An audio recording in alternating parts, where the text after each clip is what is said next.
Drama serial हसरत में सनाया, जिसकी life में सिर्फ और सिर्फ दुख ही हैं, जो अपनी जिम्मेदारियों को अच्छे से पूरा करते हुए भी परेशान रहती है, लेकिन अरहम पर भी बुरा वक्त आने ही वाला है। दूसरी तरफ हमजा को भी फबीहा की हकीकत का पता चलने वाला है।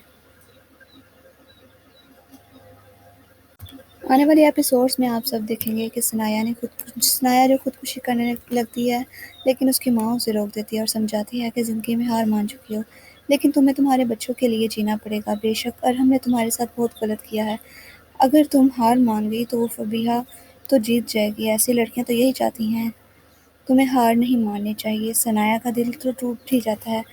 आखिर कौन ये बर्दाश्त कर सकता है कि कोई और लड़की उसके शौहर के साथ शादी कर ले। सनाया के ऊपर भी तो ये क़यामत टूटी ही थी। दूसरी तरफ सनाया जो अपने बच्चों के साथ मिलने स्कूल पहुंच जाती है। आदि और हरीम बहुत खुश होते हैं सनाया को देखकर। सनाया अपने बच्चों से मिलने के बाद बहुत परेशान हो जाती है जब उसे ये बात पता चलती है कि उसका शौहर आजकल फबीहा के बहुत करीब हुआ पड़ा है। बच्चों को अंदर चले जाने के बाद सनाया रोने लगती है, ये दुख उससे बर्दाश्त नहीं होता। फबीहा अरहम को घर का सारा माहौल बताने लगती है कि आपकी मामा जो मुझे इतना प्यार करती थी वो भी मुझसे बात नहीं करती, और ना ही हादिया मुझसे ठीक तरह से बात करती है। दूसरी जानिब अरहम की माँ भी इस बात से परेशान हो जाती है कि फबीहा जो मेरी इतनी इज्जत करती थी, आज उसी के बेटे को हत्या कर उस पर डोरे डाल रही है। दूसरी तरफ हादिया अपनी माँ को परेशान देखकर कहती है कि आप फिक्र ना करें, अगर हम दोनों मिलकर चाल चलें तो सनाया को दोबारा इस घर में ला सकते हैं, क्योंकि फबीहा इतनी भी चालाक नहीं है। इस बार हादिया ने भी पक्का फैसला कर लिया है कि वो जब तक फबीहा को यहाँ से निकाल नहीं देगी वो दोबारा पाकिस्तान से दुबई नहीं जाएगी।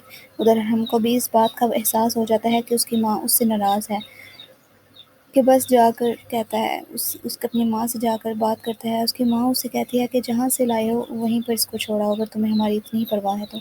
लेकिन अरहम कहता है कि मैं उसको कहाँ छोड़ कर आऊँ, उसके घर वालों ने भी उसे निकाल दिया है, मेरी वजह से उसकी लाइफ बर्बाद हुई है। अब मेरी ज़िम्मेदारी है ना कि उसके हकूक़ पूरे करूँ। उसकी माँ कहती है जो फबीहा जैसे तुम्हें दिख रही है वैसे नहीं है, लेकिन अरहम उनकी बातों पर गौर नहीं करता।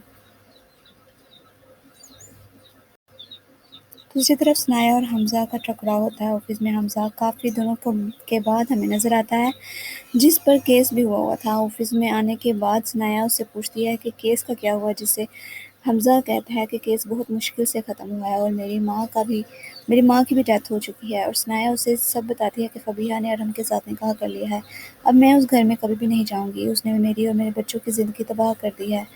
मैंने तो तुम्हारी वजह से उस पर नेकी की और ये नेकी मुझ पर महंगी पड़ गई। अरहम को ये बात सुनकर बहुत गुस्सा आता है और वो सनाया से कहता है कि मैं तब तक सुकून से नहीं बैठूंगा जब तक फबीहा को बर्बाद ना कर दूँ। उसने मेरी ज़िंदगी बर्बाद कर दी और मेरी माँ भी अब मेरे साथ नहीं है। ये बात कहने के बाद वहाँ से चला जाता है हमजा, और वो फबीहा की तरफ जाता है और फबीहा पर चिल्लाने लगता है। जहाँ हादिया और रिफ़त को भी इस बात का पता चल जाता है कि उसने अपने आशिक को छोड़कर अरहम के साथ निकाह कर लिया, तो ये तो किसी की भी नहीं है, ये बहुत चालाक है। दूसरी तरफ सनाया अपने हक़ के लिए आवाज़ उठाएगी और अरहम पर केस करेगी, और हो सकता है कि अरहम जेल जाए। अरहम पर भी बुरा वक्त आने वाला है, और सनाया ने भी फैसला कर लिया कि अरहम के साथ ऐसा करेगी कि उसे सबक मिल जाए, और फबीहा के साथ भी बच्चे नफरत करने लग जाएंगे और फबीहा अरहम पर चिल्लाने लग जाएगी कि मैं तुम्हारे बच्चों की नौकर नहीं हूँ।